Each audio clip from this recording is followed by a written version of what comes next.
I remember the way the fluorescent light in the hospital hallway hummed. It wasn't a soft hum. It was a jagged electric buzz that grated against my skull while I sat there, staring at my hands. My left hand specifically. There was no diamond, no gold.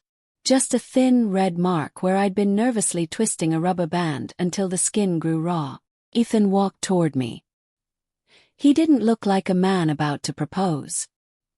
He looked like a man about to sign a contract for a car he couldn't afford. He stopped 2 feet away, never close enough to touch, and cleared his throat. "I'll do it, Maya," he said. His voice was flat. No emotion. No "I love you." Just a cold, calculated decision. "I'll marry you. But let's be clear about why." I looked up, my eyes stinging, and for a second I actually thought he was being a hero. I thought he was saving me. I didn't realize that the man holding out his hand was actually the one pushing me off the ledge. "My name is Maya." Or it was. Before I became the girl who was lucky he stayed. For years I carried that luck like a heavy, suffocating blanket. People would whisper at the grocery store or lean in at family dinners and say, "You're so blessed, Maya." Not many men would have stepped up the way Ethan did. And I'd smile. I'd nod. I'd swallow the bile in my throat and say, "I know. I'm very lucky." But luck has a funny way of looking like a cage when you're the one inside it. To understand why Ethan was willing to marry me, you have to understand the wreckage I was standing in 3 years ago. I wasn't the woman I am today. I was broken. I was a scandal. I was the daughter of a man whose name had been dragged through every local headline for a fraud case that wiped out half the town's savings. My father was in a cell, and I was the pariah left behind to sweep up the glass. Had nothing. No career, because who hires the daughter of a thief? No friends, because they were all too busy checking their bank accounts to see if my father had stolen from them too. And then there was the diagnosis. The doctor had handed me the clipboard just an hour before Ethan arrived. It wasn't terminal, but it was expensive. It was chronic. It was a condition that required a specialized surgery and a lifetime of medication that I couldn't afford. I was 24 years old, penniless, hated by my community, and physically falling apart. That's when Ethan appeared. Ethan was the golden boy. His family owned the largest construction firm in the state. He was handsome in that sharp, symmetrical way that feels almost aggressive. We had dated casually in college, but I hadn't seen him in months. "Why?" I asked him that night in the hospital. "Why would you want to marry me now?" "My name is Trash, Ethan. I'm sick. I have nothing to give you." He leaned in then, his face inches from mine. I expected to see pity. I expected to see a lingering spark of the love we once pretended to have. But his eyes were like 2 pieces of flint. Cold. Hard. "Because," he whispered, "I need a wife who owes me everything. I need a woman who can never, ever leave, no matter what I do. And you, Maya. You're the only person I know who is desperate enough to sign that deal." I should have run. I should have walked out into the rain and taken my chances with the world. But I was tired. I was so tired of fighting. I looked at the hospital bill on the chair next to me. I looked at my shaking hands. "Okay," I whispered. He didn't hug me. He didn't kiss me. He just pulled a folded piece of paper from his pocket, a prenuptial agreement, and a pen. "Sign here," he said. "And I'll pay for the surgery tomorrow." I signed my life away for a medical bill. I thought I was buying a future. I didn't know I was checking into a prison where the warden wore a wedding ring. But as the nurse called my name and Ethan stood up to lead me toward the admissions desk, he said something that should have chilled my blood. He leaned down and muttered, "Don't worry, Maya. By the time I'm done with you, you'll wish your father had stayed in town." I thought I knew the price of my survival. I thought the why behind his marriage proposal was just about control. But as the anesthesia started to pull me under the next morning, I saw Ethan talking to a woman in the hallway, someone I didn't recognize. She wasn't a nurse. She was holding a folder with my father's name on it. Ethan wasn't marrying me to save me. He was marrying me because I was the only person who had the key to something he wanted. Something my father had hidden before the police arrived. And he was going to break me until I told him where it was. Recovery wasn't a sanctuary. It was a countdown. While the surgical incisions on my abdomen were still held together by black silk thread, Ethan was already redecorating our lives. He didn't bring me home to my apartment. He didn't even let me go back to pack my things. While I was under anesthesia, he had movers clear out my life and dump it into a storage unit I didn't have the key to. He brought me to his estate, a cold glass and steel fortress on the edge of the city. It smelled like expensive floor wax and nothingness. No photos on the walls. No soul. Just a high-end prison with a view of the mountains. "You'll stay in the guest wing until you're mobile," Ethan said, dropping my discharge papers on the marble kitchen island. He didn't look at me. He was busy scrolling through his phone. "My mother is coming over later to go over the rules of the house. Try not to look so pathetic. It's bad for the brand." I sat in a designer leather chair that felt like sitting on a block of ice. "The brand? Ethan, I just had major surgery. I can barely stand." He finally looked up. That flinty gaze was back, sharper than the surgeon's scalpel. "The brand is the Vance family, Ilara. And since you're officially a Vance now, or will be as soon as the courthouse paperwork clears, you don't get to be a victim anymore. You get to be an asset. Or you get to be nothing. Choose." That was the first time he called me Ilara. It's my middle name. He hated my first name because it reminded people of my father. He was already erasing me, piece by piece, before the ink on our marriage certificate was even dry. But it wasn't just about the brand. That night, I woke up to the sound of floorboards creaking. My room was in the far wing, but I could hear him. He wasn't in his office. He was in the basement. I hobbled to the door, clutching my side where the pain flared like a hot coal. I looked through the banister. Ethan was standing over a stack of old, dusty crates. My father's crates. The ones the police had cleared after the trial. The ones Ethan had kindly offered to store for me. He was tearing them apart. Not looking for heirlooms. Not looking for memories. He was looking for a ledger. "Where is it, Weston?" he muttered to himself, slamming a box lid shut. Weston was my father's name. "I know you didn't burn it. You're too greedy for that." I ducked back into the shadows, my heart hammering against my ribs. My father had been a fraud, yes. He'd stolen millions. But there was a rumor, a whisper in the courtroom, that he hadn't spent all of it. That there was a safety net hidden somewhere. A digital key or a physical ledger that held the routing numbers to accounts the FBI couldn't trace. I realized then that Ethan wasn't just a cold husband. He was a scavenger. He didn't marry me for control. He married me for access. He thought I knew where the money was. He thought I was his map. I went back to bed, staring at the ceiling. I didn't have the money. I didn't have the ledger. I had nothing but a body that was failing and a husband who was a predator. But then the next morning I found a note tucked under my pillow. It wasn't from Ethan. It wasn't from his mother.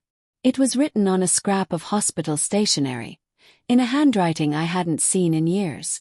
"The bird isn't in the cage, Ilara. It's under the floorboards of the place where we first met." My breath hitched. I didn't meet my father at home. I didn't meet him at his office. The first memory I had of my father was at the old library downtown, in the children's section, under a mural of a blue whale. I looked up, and Ethan was standing in the doorway, watching me. He saw the corner of the paper peeking out from under the pillow. "What's that?" he asked, his voice low and dangerous.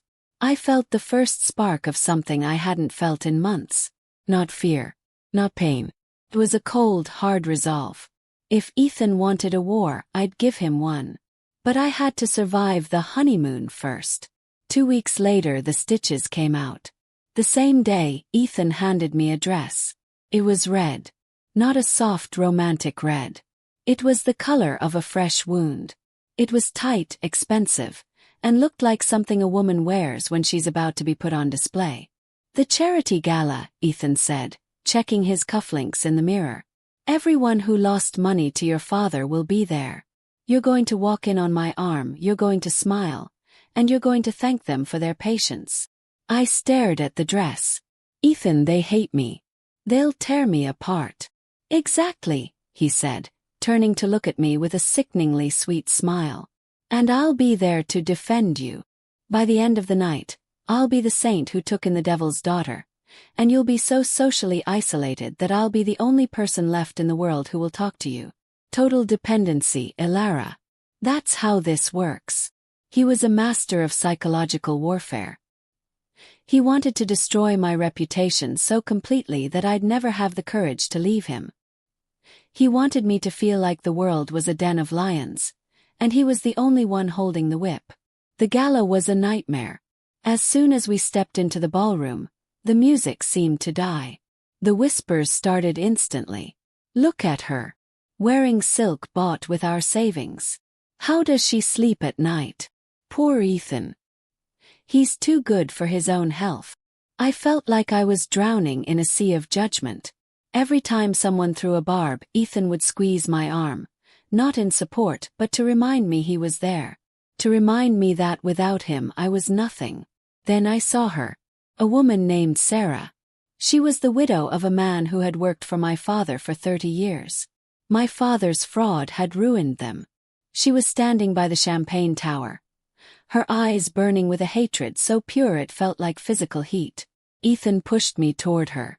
Ilara, go say hello to Sarah. Tell her how much we appreciate her husband's legacy. It was a setup. He wanted her to snap. He wanted a scene. I walked up to her, my knees trembling. Sarah didn't wait for me to speak. She threw a glass of red wine directly into my face. The room went silent. The cold liquid dripped down my nose, staining the red dress a darker, uglier shade. I looked at Ethan. He was standing back, a look of faux shock on his face, but his eyes were dancing.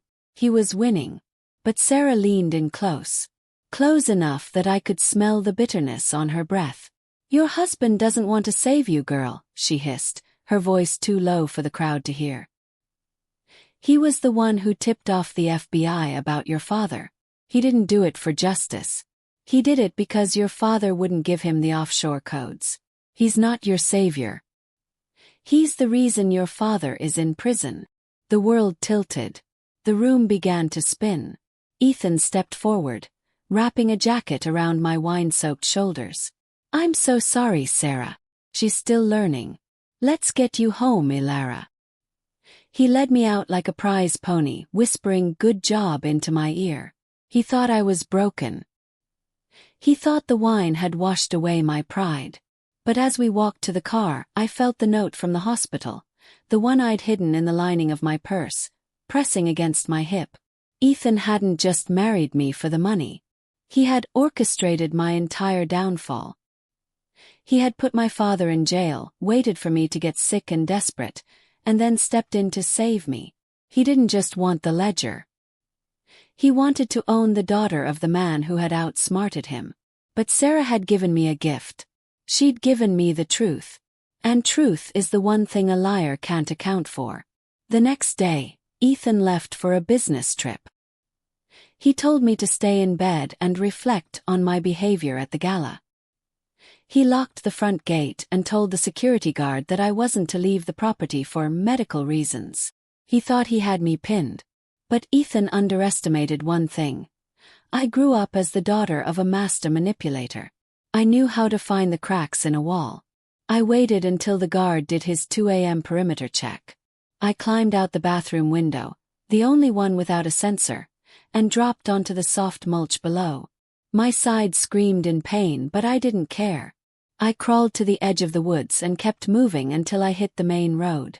I took a bus to the downtown library. It was 4 a.m. The building was a dark, gothic shadow against the city lights. I didn't have a key, but I knew the old janitor's entrance from when I was a kid. My father used to take me there when the library was closed so I could have the whole whale room to myself. The library was silent, filled with the smell of old paper and dust. I found the blue whale mural. It looked smaller than I remembered. More faded. I knelt on the floor, my fingers tracing the edge of the heavy oak boards. Under the floorboards of the place where we first met. I pulled a small crowbar I'd swiped from Ethan's garage out of my bag. I jammed it into the gap between the wood. Crack. The sound echoed through the empty hall like a gunshot. I froze, waiting for the police, for a guard, for Ethan. Nothing. I pried the board up. My breath caught in my throat. It wasn't a pile of cash. It wasn't a ledger filled with account numbers. It was a small leather-bound diary and a USB drive. I opened the diary. The first page had my name on it. But it wasn't a letter of love. It was a confession. Ilara, if you're reading this, Ethan Vance has finally caught up to you. Sorry. I wasn't a good man, but I was a smart one. I knew Ethan was skimming from the company long before I started my own projects. I let him think I was the one who ruined everything. I took the fall so I could keep the evidence against him safe. This drive doesn't contain money. It contains the real records of the Vance family construction firm. It contains the proof of the bribes, the safety violations that killed 3 workers in 2024, and the offshore accounts Ethan has been using to hide his family's crumbling fortune. My father hadn't left me a fortune. He had left me a weapon.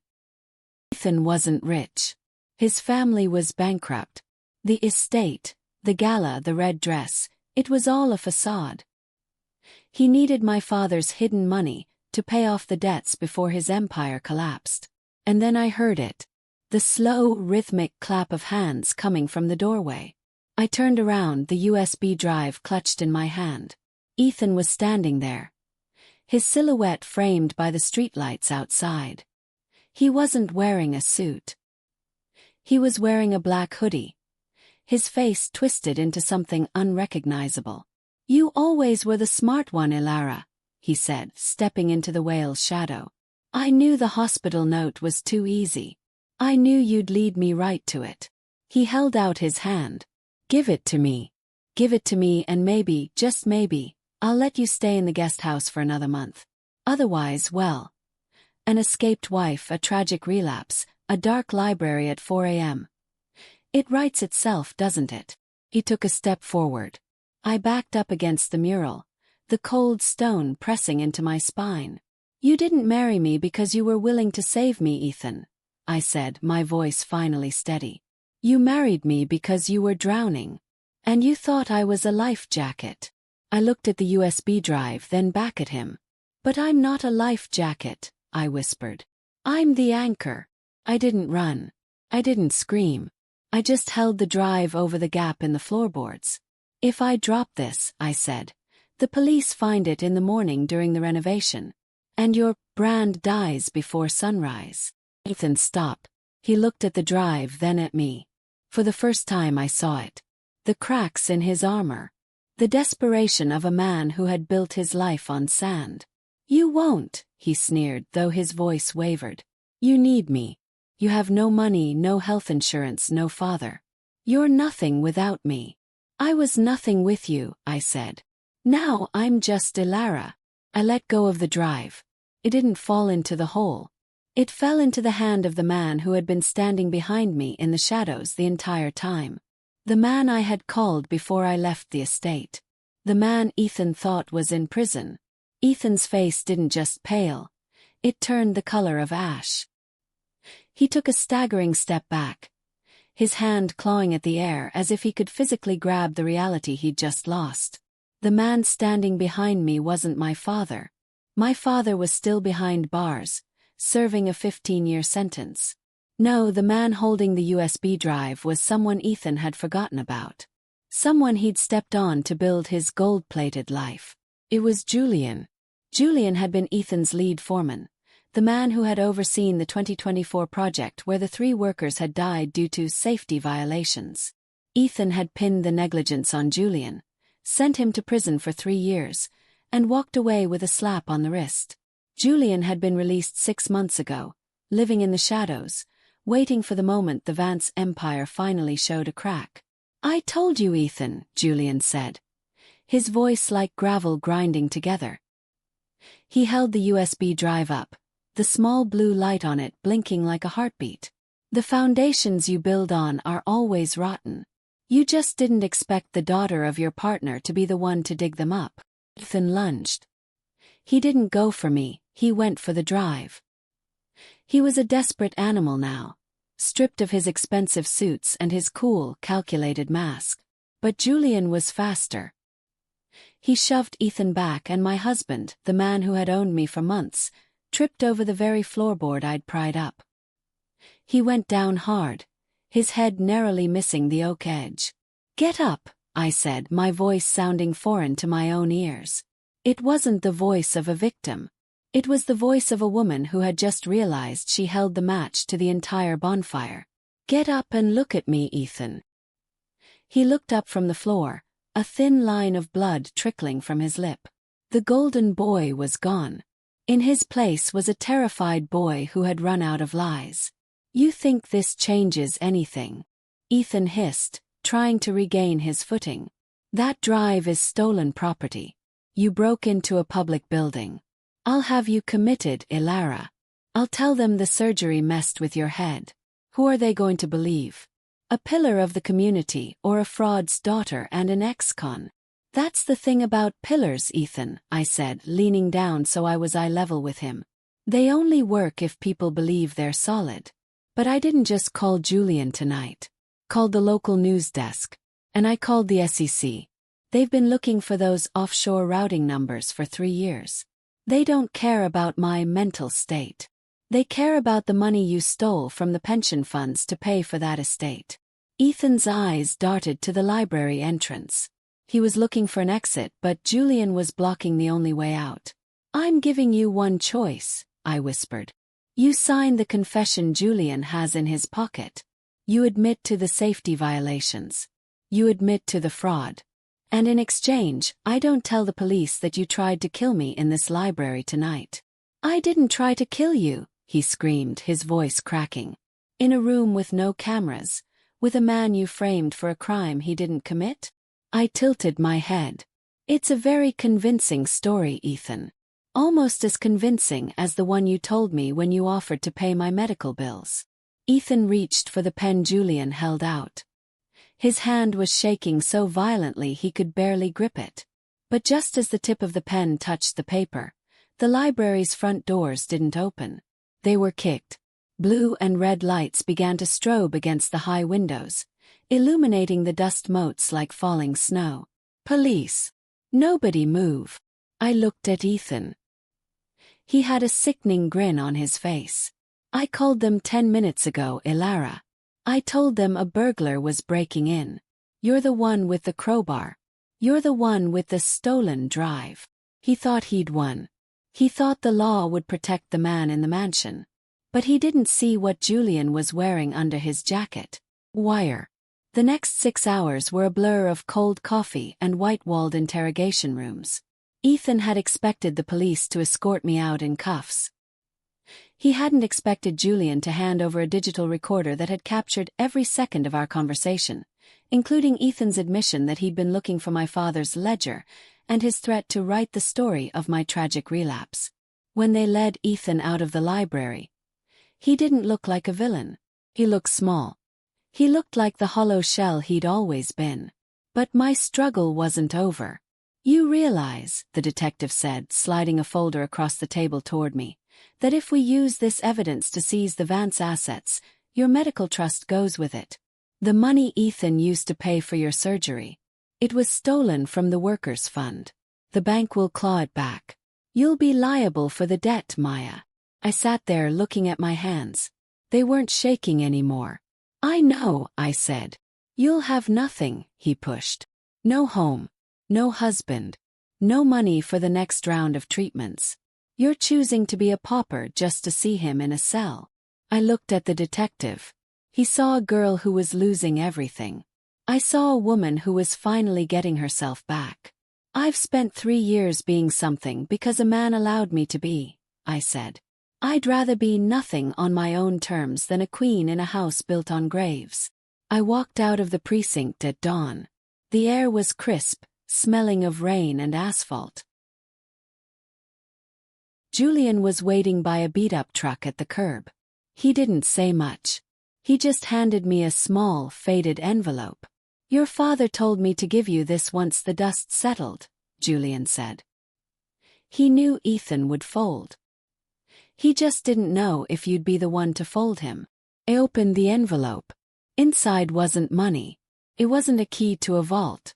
It was a single photograph of me as a little girl, sitting on my father's shoulders at the library. On the back, in his precise, messy scrawl, were 4 words. Check the whale's eye. I went back. Not as a thief in the night, but as a citizen during visiting hours. I walked past the children's section, past the mural of the blue whale. I stood on my tiptoes and touched the painted eye of the beast. It wasn't just paint. It was a hollowed-out stone. Inside was a physical key. Key to a safe deposit box in a small town 3 hours away. A town Ethan had never heard of. I drove there that afternoon. My side still throbbed, a reminder of the price of my freedom. I handed the key to the bank teller, my heart doing a slow, heavy thud in my chest. She led me to the back. She pulled out a long metal box. This has been sitting here since 2022, she said, sliding it onto the table. You're the only one authorized to open it. I lifted the lid. There was no money, no jewelry, no ledgers. There was a letter from my father, and a thick stack of life insurance documents. My father hadn't stolen the millions the town thought he had.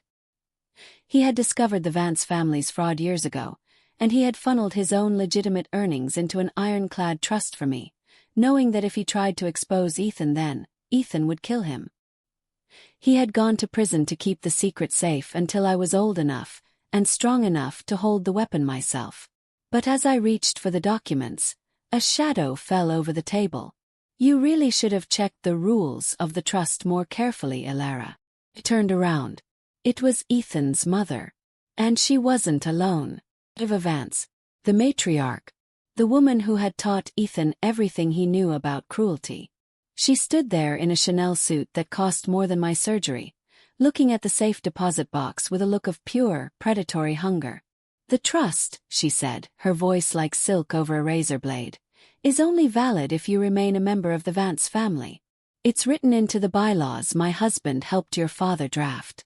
If you divorce Ethan, or if Ethan is convicted of a felony, the trust dissolves and the contents revert to the Vance Construction corporate holdings. She smiled, a cold, empty thing. You thought you were being a hero, dear.